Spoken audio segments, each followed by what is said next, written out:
The wind in the South Mountain of Nova Scotia howls differently.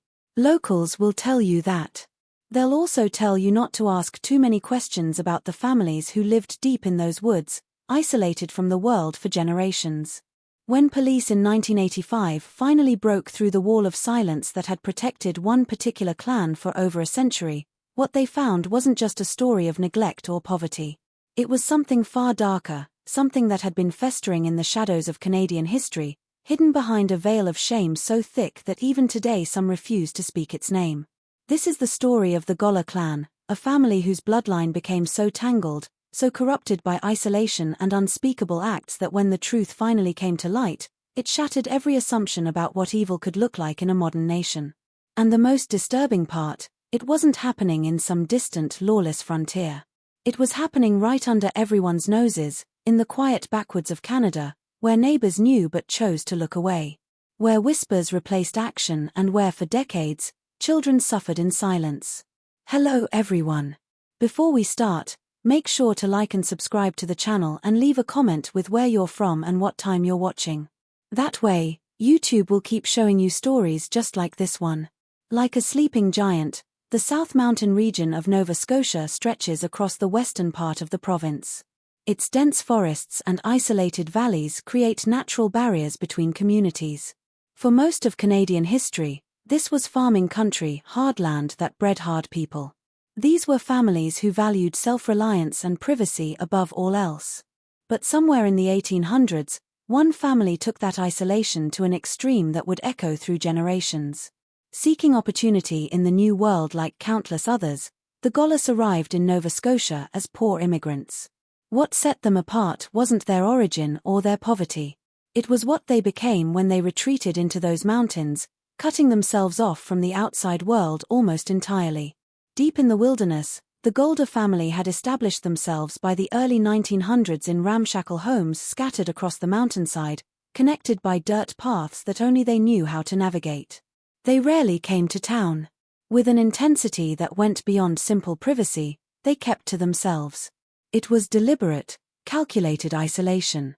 When they did appear in public, something unsettling was noticed by locals. The children looked different, moved differently.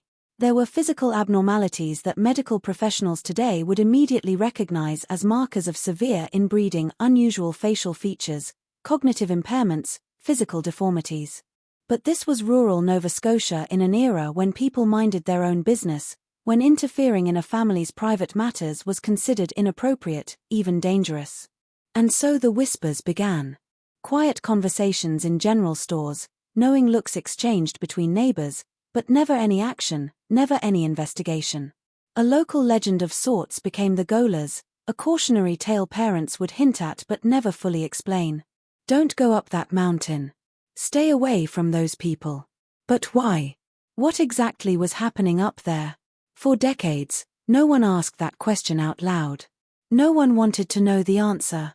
And while the rest of Canada modernized, while cities grew and society evolved, the Goler clan remained frozen in time, hidden in plain sight, breeding their own nightmare.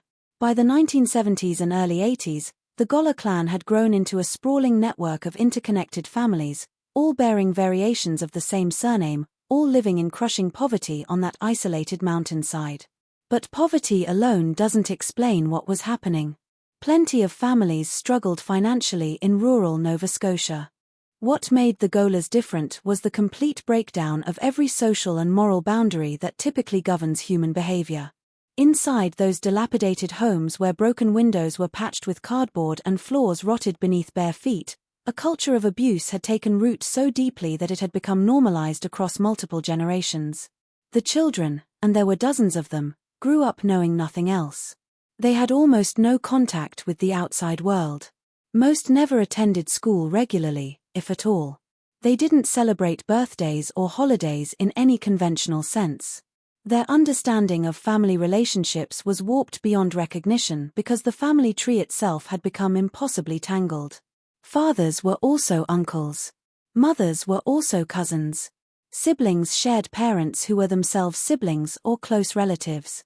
The genetic consequences were visible and devastating: intellectual disabilities, physical deformities, developmental delays that should have triggered immediate intervention from social services. But somehow, year after year, the Golers slipped through every crack in the system. What outsiders didn't know, what even most locals could only suspect, was that the abuse went far beyond neglect. Inside those homes, sexual violence was endemic. Children were victimized by their own parents, their siblings, their aunts and uncles. It wasn't hidden or shameful within the clan. It was simply how things were done, passed down like a twisted inheritance from one generation to the next. Young girls became mothers before they understood what motherhood meant. Boys learned that violence and violation were normal expressions of power.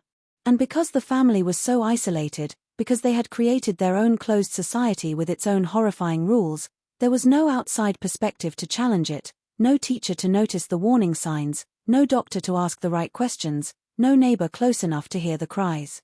The few social workers or officials who did occasionally check on the family were met with hostility and deception.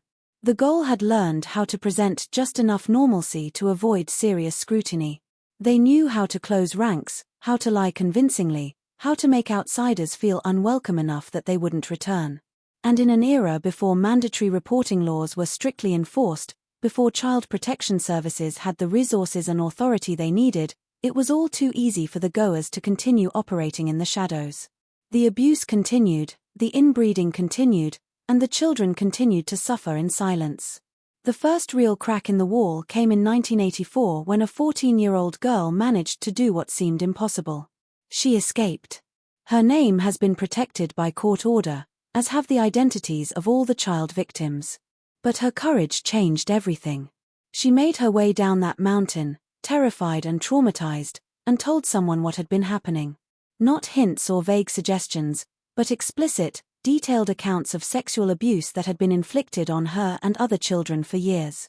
The authorities who first heard her story were skeptical. It seemed too extreme, too nightmarish to be real. Surely, she was exaggerating. Surely, no family, no matter how isolated or dysfunctional, could be doing the things she described. But when investigators began looking closer, when they started asking questions and cross-referencing records, a pattern emerged that turned skepticism into horror. This girl wasn't lying. If anything, she was understating the scope of what had been happening. Social workers began identifying other children within the clan who showed signs of abuse. Medical examinations revealed evidence of sexual trauma. Family members, when separated and interviewed individually, began to contradict each other's stories, and those contradictions pointed toward a truth that no one wanted to believe. By early 1985, law enforcement realized they weren't dealing with a single incident or even a troubled household. They were looking at systematic, multi-generational abuse involving dozens of victims and perpetrators spanning the entire extended family. The decision to raid the Goler properties wasn't made lightly. This wasn't just a law enforcement operation. It was a dismantling of an entire hidden society. In the spring of 1985, police and social workers descended on the South Mountain properties in force. What they found confirmed their worst fears and then exceeded them. The living conditions were appalling: homes filled with garbage without proper heat or plumbing, where children slept on filthy mattresses or bare floors. But the physical squalor was nothing compared to the testimonies that began pouring out once children were removed from the environment and given safe space to speak. They described abuse that began when they were toddlers. They talked about being passed between family members like property. They recounted incidents of violence, of being forced to participate in acts they didn't understand, of watching other children endure the same treatment and believing it was simply what families did. Some of the children had never known anything different. They had no framework for understanding that what was happening to them was wrong, that other families didn't live this way. The investigators conducting these interviews, seasoned professionals who had seen terrible things, were shaken to their core. This wasn't just abuse. It was the complete perversion of everything family was supposed to mean. The arrests came swiftly once the evidence became undeniable. 16 members of the Goler clan were charged with over 100 counts of sexual abuse, incest, and related offenses. The ages of the perpetrators ranged from teenagers who had themselves been victims and had become abusers to adults in their 40s and 50s who had been perpetrating this violence for decades. When the charges were read in court, the community of Nova Scotia reeled in shock. This wasn't some distant horror story from another country or another century. This had been happening for generations in their own province, in their own backyard, while everyone looked the other way. The trials that followed were unlike anything the Canadian legal system had seen before. Prosecutors had to navigate testimony from child victims who had been so damaged by their experiences that they struggled to articulate what had happened to them. Defense attorneys argued that the isolation and poverty of the clan had created a culture where normal moral boundaries simply didn't exist. A defense that rang hollow to anyone who heard the actual testimony. How do you defend the indefensible? How do you explain away the systematic rape of children by their own parents and relatives? The answer is you can't, and the courts didn't let them try. One by one, the perpetrators were convicted. The sentences ranged from several years to over a decade in prison depending on the severity and frequency of the abuse. But even as justice was served in the courtroom, a darker question lingered in the public consciousness. How had this been allowed to continue for so long? Why hadn't someone intervened decades earlier? The warning signs had been there. The rumors had circulated for years. Social workers had visited the properties. Teachers had noticed when Goler children occasionally appeared in schools. Yet nothing had been done, nothing substantial, nothing that actually protected the children who needed it most. The answer was uncomfortable but necessary to confront. Society had failed these children through a combination of willful ignorance, bureaucratic incompetence, and a cultural reluctance to interfere in family matters. The Golers had relied on that reluctance, weaponized it even. They knew that outsiders found them strange and unsettling, and they used that discomfort as a shield. They knew that in rural communities there was an unspoken code about minding your own business. And they knew that children who had never been taught they deserved better wouldn't ask for help. The system that was supposed to protect vulnerable children had looked at the Goler clan and decided it was too complicated, too messy, too uncomfortable to address. And so the abuse continued year after year, generation after generation. If you're still watching, you're already braver than most. Tell us in the comments, what would you have done if this was your bloodline? How do you break a cycle that's been normalized for generations? The aftermath of the Goler Clan case sent shock waves through Canada's child protection system. It became a catalyst for reform, forcing legislators and social workers to confront the horrifying reality that extreme abuse could flourish in plain sight if the right combination of isolation, poverty, and willful blindness came together. New protocols were established. Mandatory reporting laws were strengthened. Training programs were implemented to help social workers recognize signs of systematic familial abuse. But for the victims, the children who had survived the Goler nightmare, these reforms came too late. The damage had already been done, and it was damage that would echo through their entire lives. The children removed from the clan faced an almost impossible challenge. How do you integrate into normal society when everything you've known has been a grotesque distortion of it? Most were placed in foster care or group homes scattered across Nova Scotia and beyond to prevent the family network from re-establishing itself. Some adapted slowly and painfully, learning that the abuse they'd endured wasn't normal, wasn't acceptable, wasn't their fault. They learned what healthy relationships looked like. They learned that adults could be trustworthy. They learned that their bodies belonged to them. But learning these things didn't erase the trauma. It didn't undo the physical and psychological scars. Many struggled with addiction, mental illness, and relationship difficulties throughout their lives. Some never fully escaped the shadow of what had been done to them. The genetic consequences of generations of inbreeding also couldn't be reversed. Children born with developmental disabilities, physical deformities, and cognitive impairments carried those burdens forever. Modern medicine could manage some symptoms, provide some support, but the fundamental damage to the gene pool had been done. Scientists and geneticists who studied the case, always maintaining the anonymity of the victims, noted that the Goler clan represented one of the most extreme examples of sustained inbreeding in modern Western society. The health problems that resulted weren't just individual tragedies. They were a biological record of what happens when human beings are treated as property, when children are commodified and exploited within their own families. And what of the perpetrators who were eventually released from prison? Some disappeared into anonymity, changing their names and relocating to places where their history wouldn't follow them. Others returned to rural Nova Scotia, living quiet lives under the watchful eye of parole officers and community members who would never forget what they'd done. A few died in prison, either from natural causes or violence at the hands of other inmates who reserved special hatred for child abusers. But whether imprisoned or free, none of them could escape the legacy they'd created. The Goler name became synonymous with depravity. A cautionary tale whispered about in criminology classes and child protection seminars. The media coverage of the Goler Clan case walked a difficult line between public interest and exploitation. Canadian journalists struggled with how to report on something so disturbing without sensationalizing the suffering of children who had already endured unimaginable trauma. Most outlets focused on the legal proceedings, the systemic failures, and the broader implications for child welfare policy. But even the most carefully reported stories couldn't fully convey the horror without triggering a kind of morbid fascination that felt wrong, almost voyeuristic. The public wanted to understand how this could happen, but understanding required confronting details that were almost too disturbing to process. What emerged from the more thoughtful coverage was a portrait of how extreme isolation can warp human behavior across generations.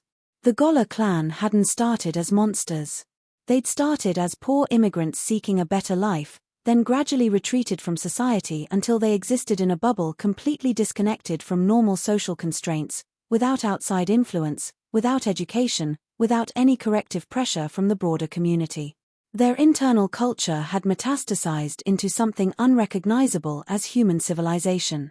Anthropologists who studied isolated communities noted that the Goers represented an extreme example of what happens when a group becomes truly closed off. Not just physically isolated, but psychologically and morally isolated as well. Some tried to draw parallels to other cases of extreme familial abuse that had shocked the world. The Fritzl case in Austria, where a father imprisoned and abused his daughter for decades, or various cult communities where charismatic leaders normalized abuse. But the Goler case was different in a crucial way. There was no single charismatic leader, no one patriarch or matriarch orchestrating everything. The abuse was distributed, normalized across the entire family structure. It was systemic rather than dictatorial. That made it both more disturbing and more difficult to comprehend. How do you understand evil when it's not concentrated in one monster, but diffused across an entire community? The legal scholars who analyzed the case grappled with questions of responsibility and culpability. Were the younger perpetrators, those who had themselves been victims before, becoming abusers, fully responsible for their actions? Could someone raised in such a distorted environment truly understand the moral weight of what they were doing? The courts ultimately decided that yes, they could and should be held accountable, but the philosophical questions remained. The Goler case challenged fundamental assumptions about nature versus nurture, about whether human morality is innate or learned, about how much environment shapes our capacity for empathy and ethical behavior. There were no easy answers. Only the uncomfortable truth that human beings are capable of normalizing almost anything if they're isolated enough from contrary voices. Today, more than 40 years after the police raids that ended the Golan's reign of horror, the South Mountain region of Nova Scotia has moved on, at least on the surface. The properties where the abuse occurred have been abandoned, reclaimed by the forest, or demolished entirely. New families have moved into the area, many of them unaware of the dark history that unfolded in those woods. The locals who remember prefer not to speak about it. When outsiders ask questions, they're met with tight lips and cold stares. It's not that people have forgotten, it's that they've chosen to bury the memory, to let the forest swallow the evidence and time erase the shame. But for the survivors, there is no moving on. Not completely. Some have built successful lives despite their traumatic beginnings, finding healing through therapy, supportive relationships, and sheer determination. They've broken the cycle, raising their own children in environments of love and safety, consciously choosing to be everything their parents weren't. Others haven't been so fortunate. The statistics on childhood trauma make clear that early abuse casts long shadows, higher rates of mental illness, substance abuse, difficulty forming healthy relationships, chronic health problems. The Goler survivors carry those statistics in their bodies, in their memories, in the nightmares that still wake them decades later. The case remains a subject of study in criminal justice and social work programs across Canada. It's used as a teaching tool, a worst-case scenario that demonstrates what happens when protective systems fail. Students watch documentaries, read case files with identifying details redacted, and discuss what should have been done differently. The lessons seem obvious in hindsight. Investigate persistent rumors. Don't accept isolation as an excuse for non-cooperation. Recognize that extreme poverty often masks even darker problems. But knowing what should be done and actually doing it in real time with limited resources and competing priorities are very different things. The Goler case asks uncomfortable questions about how many other families might be operating in similar isolation right now.